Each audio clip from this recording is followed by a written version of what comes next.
Baik, hari ini kita belajar tentang Tuhan pedoman kehidupan keluargaku. Itu terambil dari bahan-bahan Alkitabnya seperti yang ada di buku-buku Anda, yaitu Kejadian pasal 2 ayat 24. Semuanya tentang keluarga, bicara tentang keluarga. Ya, kita akan mulai saja.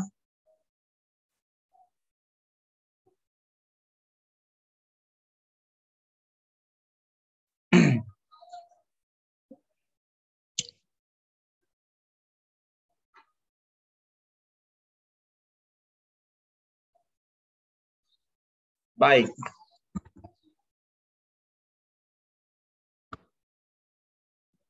Tuhan pedoman kehidupan keluargaku. Kita bahas di sini tentang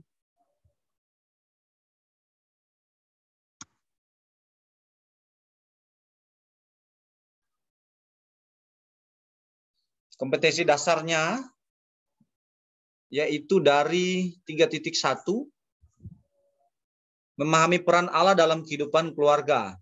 Tujuannya dari belajar kita adalah memahami pengertian dan bentuk keluarga. Lalu yang kedua, menguraikan fungsi keluarga.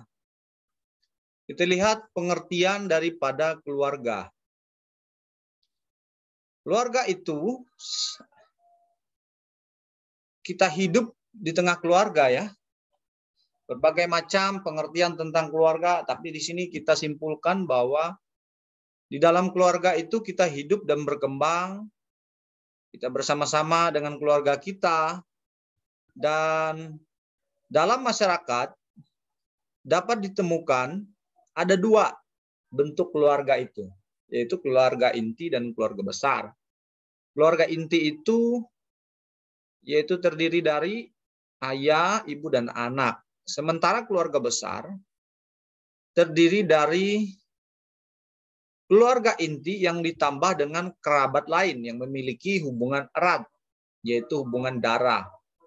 Ini senantiasa dipertahankan, misalnya kakek nenek, paman, bibi, sepupu, kemenakan, dan sebagainya. Kita ingat selalu ini keluarga-keluarga kita. Inilah yang disebut dengan keluarga besar. Tidak mungkin kita melupakan keluarga kita, kan?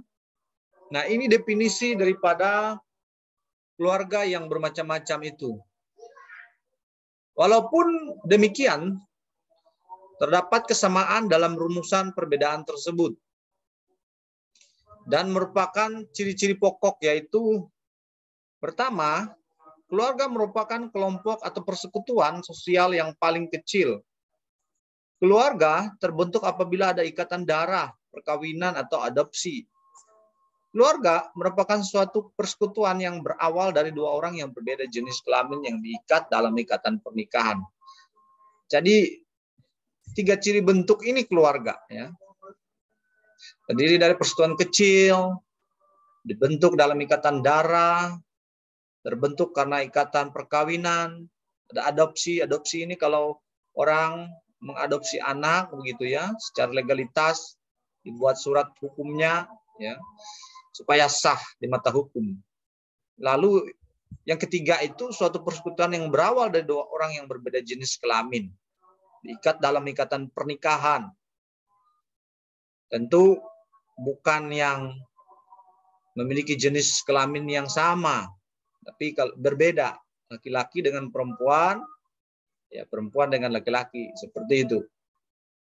Tetapi banyak kali sekarang kita lihat contoh-contoh yang tidak baik, yang tidak sesuai dengan firman Tuhan ya. Yaitu ada keluarga-keluarga yang berbeda jenis, harusnya berbeda jenis kelamin, tetapi menjadi jenis kelamin yang sama. Ini tidak boleh. Seperti zaman Sodom dan Gomora ya, sehingga Tuhan murka kepada mereka. Ada beberapa fungsi keluarga di sini. Kita lihat dulu. Yang pertama, menurut sosiologi, fungsi biologis ini berkaitan dengan pemenuhan yang bersifat biologis. Makan, contohnya memenuhi gizi, gitu ya. Selanjutnya fungsi sosialisasi yang berhubungan dengan pembentukan kepribadian. Lalu fungsi afeksi berhubungan dengan kasih sayang, keintiman, perhatian. Lalu fungsi edukatif, ini berkaitan dengan mendidik anak dan menyekolahkan anak. Selanjutnya fungsi religius ini mendorong dikembangkannya insan-insan takut akan Tuhan yang Maha Kuasa. Lalu kita lihat lagi fungsi yang selanjutnya ini adalah fungsi protektif. Fungsi protektif ini adalah memberikan tempat yang nyaman. Orang tua memberikan perlindungan secara fisik maupun secara psikologis sehingga anak bertumbuh dengan baik. Lalu fungsi rekreatif dengan tujuan mencari hiburan, refreshing ya. Biasanya kalau ada liburan gitu ya, sama dengan keluarga refreshing, tempat-tempat yang nyaman, yang indah. Hanya keadaan seperti sekarang ini agak susah kita refreshing ya, kondisinya berbeda. Lalu selanjutnya fungsi status sosial, yaitu kedudukan status yang diwariskan. Warisan yang diberikan kepada anak melalui status. Contoh misalnya orang tuanya baik, ya, orang tuanya suka bantu, orang tuanya orang yang dermawan, maka orang akan mengingat ya ini anak-anak dari keturunan yang baik. Ya. Tapi sebaliknya kalau jahat begitu juga akan mempengaruhi. Ya. Kita lihat selanjutnya adalah tentang penjelasan mengenai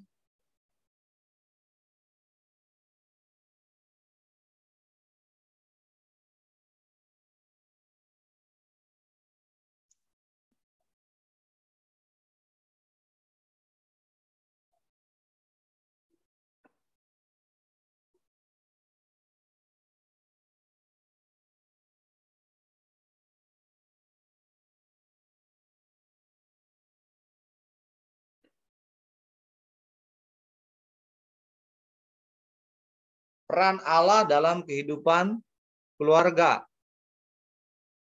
Tuhan menciptakan manusia sepasang laki-laki dan perempuan. Ya.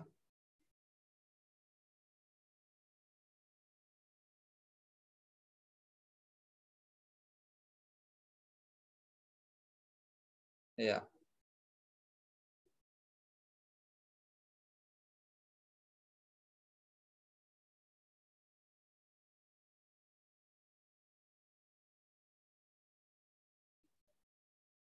Sepasang laki-laki dan perempuan dari Kejadian pasal yang kedua ayat 22 sampai 23 pada 5, manusia itu diciptakan Allah berbeda jenis kelamin. Ya. Namun dalam perbedaannya itu ada satu kesatuan, artinya manusia diciptakan walaupun beda jenis kelamin, dalam perbedaan manusia menjadi satu persekutuan yang luar biasa. Karena saling membutuhkan, saling mendukung, saling melengkapi. Jadi Tuhan memberikan daya tarik yang luar biasa itu sebagai cikal bakal manusia membangun keluarga. Ya. Selanjutnya kita melihat Allah dan keluargaku.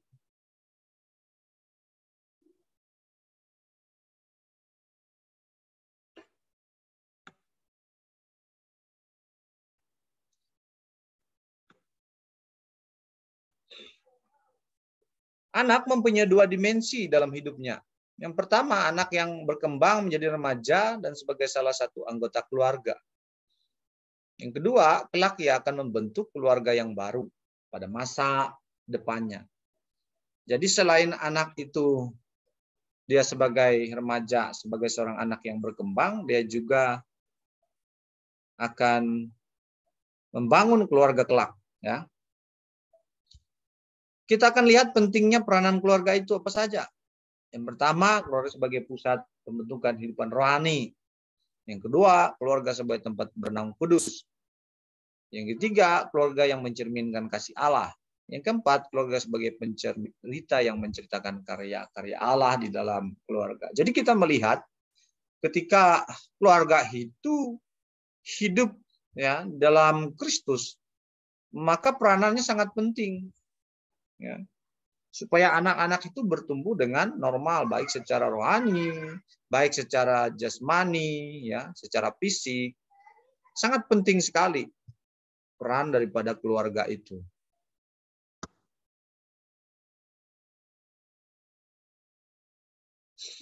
Lalu kita melihat selanjutnya, melibatkan Tuhan dalam kehidupan keluarga. Di sini ayat Alkitabnya melibatkan Tuhan dalam keluarga, yaitu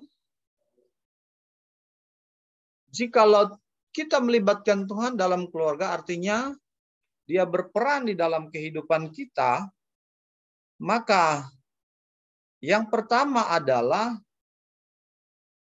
adanya berkat Tuhan. Ya.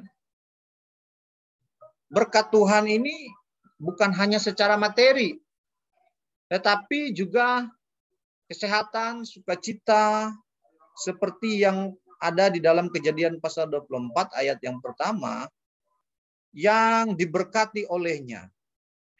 Lalu 2:11, karena ada yang tetap setia, berpedoman dan berpegang kepada Tuhan. Seperti ucapan berkat yang dituliskan oleh Musa, ya. Yaitu berkat Allah itu ada di dalam kehidupan kita. Yang kedua, jika Tuhan berperan dalam hidup kita, maka ada pengampunan Tuhan. Di seorang pun dalam dunia ini yang sempurna. Ini harus kita. Tuhan, kematiannya merupakan tanda kasih yang sangat besar kepada umat manusia. Sebagai Tuhan yang maha pengampun orang yang bersalah kepada kita. Karena pengampunan adalah sesuatu lain sebagainya. Lalu yang ketiga adalah juga disebut sebagai hidup baru dalam kehidupan manusia yang baru yang tidak sama dengan kehidupan yang lama. Artinya terus datang kepada Tuhan bersama dengan keluarga kita, memohon Tuhan menjadi pedoman hidup keluarga, akan memberi sukacita dan damai sesama manusia, sama kita. Yang pertama, penting kita mengeluarkan Tuhan. Yang kedua, keluarga berperan sebagai pusat pembentukan keluarga secara baik psikisnya, mentalnya, spiritual. Dan jadi tanggung jawab kita bukan hanya sekedar selamatkan, tapi kita juga ikut serta menjaga lingkungan kita dengan tidak membuang sampah sembarangan. Mereka juga menikmati. Kalau tidak kita jaga, maka ada banjir. Baik, demikianlah materi kita hari ini. Bapak berharap kita bisa cek. Kalau ada pertanyaan, silakan cek di chat di WA atau Google Classroom. Silakan dikerjakan tugas yang ada di Google Classroom, dan Bapak berharap nanti setelah selesai dikerjakan bisa difoto, dikirim kembali ya kepada Bapak. Baik, sekian dulu pelajaran kita hari ini.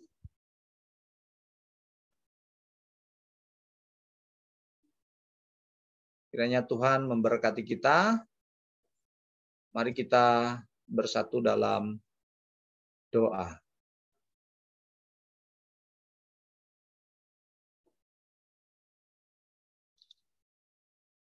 Kami sudah mengakhiri pelajaran kami. Tuhan berkati dari awal sampai berakhir. Kami bersyukur biar ini boleh kami aplikasi praktek ke dalam hidup kami. Hari lepas hari. Haleluya. Amin.